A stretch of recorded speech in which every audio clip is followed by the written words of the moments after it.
ओम श्री साई राम। भगवान श्री सत्य साई बाबा के दिव्य चरण कमलों में कोटि कोटि नमन के साथ आज 17 अगस्त 2026 दैनिक साधना के 270वां दिन। संदेश में स्वामी कहते हैं, ईश्वर समस्त प्रेम के स्रोत हैं। ईश्वर से प्रेम करो, ईश्वर के परिवार के रूप में संसार से प्रेम करो, ना कम ना अधिक। प्रेम के माध्यम से तुम प्रेम के सागर में विलीन हो सकते हो। संदेश में मनुष्य के जीवन में प्रेम सबसे सुंदर और सबसे शक्तिशाली शक्ति है। हम सभी प्रेम चाहते हैं और प्रेम पाना चाहते हैं, लेकिन भगवान श्री सत्य साई बाबा हमें प्रेम की दिशा बताते हैं। प्रेम का वास्तविक स्रोत संसार नहीं, स्वयं ईश्वर है। हम प्रायः अपने प्रेम को व्यक्तियों, वस्तुओं और परिस्थितियों से जोड़ देते हैं।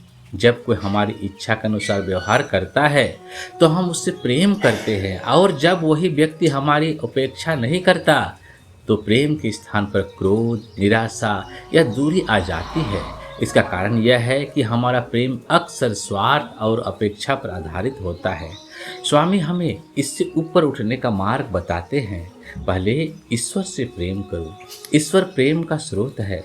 जैसे नदी का जल अंततः समुद्र में जुड़ता है, वैसे ही मनुष्य का प्रेम भी अपने अंतिम लक्ष्य परम प्रेम तक पहुंचना चाहता है। जब हमारा हृदय ईश्वर प्रेम से भर जाता है, तब हम संसार को भी उसी दृष्टि से देखने लगते हैं। स्वामी कहते हैं, ईश्वर के परिवार के रूप में संसार से प्रेम करो। इसका अर्थ है कि हमें प्रत्येक व्यक्ति को केवल उसके बाहरी रूप, जाति, धर्म, पद, धन या व्यवहार से नहीं देखना चाहिए। हमें यह अनुभव करना चाहिए कि हर प्राणी ईश्वर की सृष्टि है और उसके भीतर वही दिव्य चेतना विद्यमान है।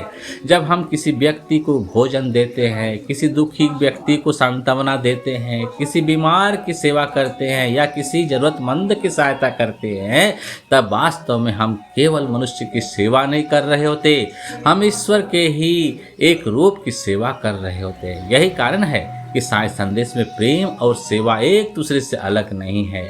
लेकिन यहाँ एक और महत्वपूर्ण बात कही गई, ना कम ना अधिक। इसका अर्थ है कि हमारा प्रेम ना तो संकीर्ण होना चाहिए और ना ही आसक्ति में बदलना चाहिए। प्रेम में अधिकार, स्वार्थ, अपेक्षा और बदले की भावना नहीं होनी चाहिए। सच्चा प्रेम स्वतंत्र करता है, बांधता नहीं। यदि हम किसी से प्रेम करते हैं और बदले में सम्मान, प्रशंसा या लाभ की उपेक्षा रखते हैं, तो वह प्रेम धीरे धीरे व्यापार बन जाता है। लेकिन जब हम बिना किसी अपेक्षा के प्रेम करते हैं, तब वही प्रेम योग और साधना बन जाता है। और अंत में स्वामी कहते हैं, प्रेम के माध्यम से तुम प्रेम के सागर में विलीन हो सकते हो। यानी इस संदेश का सर्वोच्च आध्यात्मिक रहस्य है, मनुष्य और ईश्वर के बीच दूरी वास्तव प्रेम की कमी के कारण अनुभव होती है। जैसे जैसे हमारा अहंकार कम होता है, स्वार्थ कम होता है, भेदभाव कम होता है और प्रेम बढ़ता है, वैसे वैसे हमें अपने भीतर ईश्वर की उपस्थिति का अनुभव होने लगता है। इसलिए आज की साधना का संकल्प हो, मैं ईश्वर से प्रेम करूँगा, ईश्वर की सृष्टि से प्रेम करूँगा और प्रत्येक प्राणी में ईश्वर को देखने का प्रयास करूँगा। मेरी सेवा में स्वार्थ नहीं, मेरी भक्ति में दिखावा नहीं और मेरे प्रेम में कोई अपेक्षा नहीं होगी। यही प्रेम धीरे धीरे हमें उस अनंत प्रेम सागर तक ले जाता है, जहाँ प्रेम करने वाला, प्रेम और प्रेम पात्र तीनों एक हो जाते हैं। प्रेम ही ईश्वर है। प्रेम में जियो, प्रेम बांटो और प्रेम के सागर में विलीन हो जाओ। ओम श्री साई राम। आपका दिन शुभ हो, मंगलमय हो, आनंदमय हो, स्वास्थ्यमय हो और सायमय हो। जय जय साई राम।